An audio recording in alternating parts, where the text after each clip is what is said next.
September. Year of God 890. 1. Lizardherd Square, City of Manchir, Princedom of Khorasan. So I don't know about you people, but I've had more than enough of this dragon shit, Patrick Henry shouted from his improvised speaker's perch on the municipal fire brigade cistern. Bastards! A voice came back out of the small crowd gathered outside the tavern. It was early in the morning, on a Wednesday, and like every other tavern on the face of Safehold, all the taverns of the city of Manchir were closed and would stay that way until after morning mass. The sun was barely up, the narrow streets were still caverns of shadow, but the clouds overhead already promised rain by afternoon, and the humidity was high.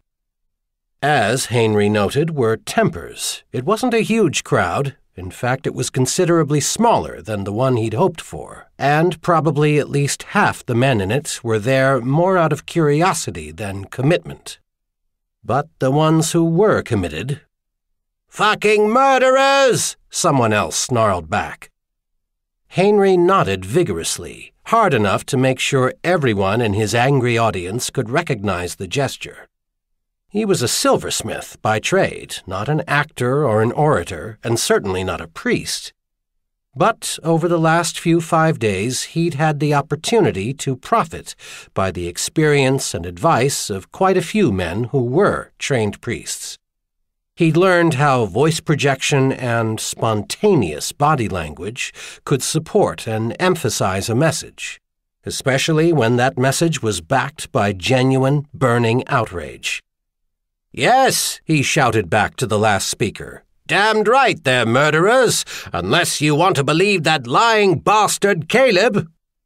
He flung up his hands in eloquent contempt. "Of course he didn't do it. Why, what possible motive could he have had to order Prince Hector's murder?" A fresh chorus of outrage, this time formed of pure anger rather than anything as artificial as words, answered him, and he smiled savagely. "Goddamned butchers!" yet another voice shouted. "Priest killers! Heretics! Remember Parade!" Yes, he nodded his head again, just as vigorously as before. "They can say what they want, this new archbishop of ours and his bishops, but I'm not so sure you aren't right about Cayleb's precious Church of Charis.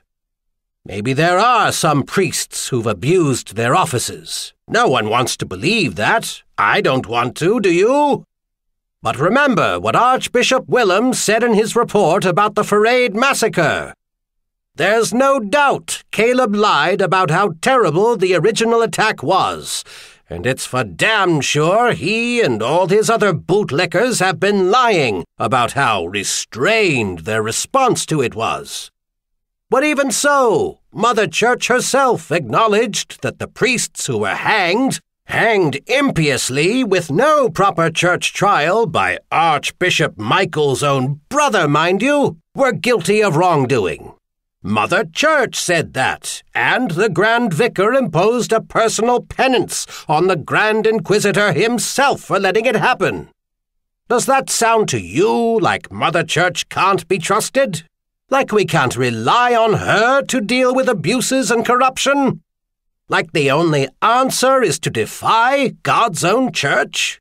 Cast down the vicariate Langhorne himself ordained? There was another snarl of fury, yet this one, Henry noted, was less fiery than the one before. He was a bit disappointed by that, but not really surprised. Khorasandians, by and large, had never felt directly threatened by the policies of the Church of God Awaiting and the Knights of the Temple Lands. Certainly not the way Charisians had felt when they discovered their entire kingdom had been condemned to fire and the sword by that same church. Or at least by the men who controlled it. Still, it would have been inaccurate and foolish to pretend there weren't plenty of Khorasandians who had their own reservations about the church's current rulership. Manchir was a long way from the temple or the city of Zion, after all, and Khorasandians as a whole were undoubtedly more independent-minded in matters of religion than the Inquisition or the Vicariate at large would truly have approved. For that matter, plenty of Khorasandians had had sons or brothers or fathers killed in the Battle of Darkos Sound, and it was common knowledge that Darkos Sound had been the disastrous consequence of a war which had seen Khorasan and its allies conscripted to act as the Church's proxies.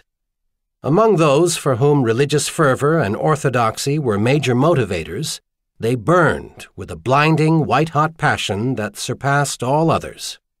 The majority of Khorasandians, however, were far less passionate about those particular concerns. Their opposition to the Church of Charis stemmed far more from the fact that it was the Church of Charis, linked in their own minds with the House of Ahrmahk's conquest of their princedom, than from any outraged sense of orthodoxy. For that matter, Khorasan undoubtedly harbored its own share of the reform-minded, and they might well find themselves actively attracted to the breakaway church. "Best not to dwell too heavily on the heresy, Patrick," Henry told himself. "Leave the ones already on fire over that to burn for themselves.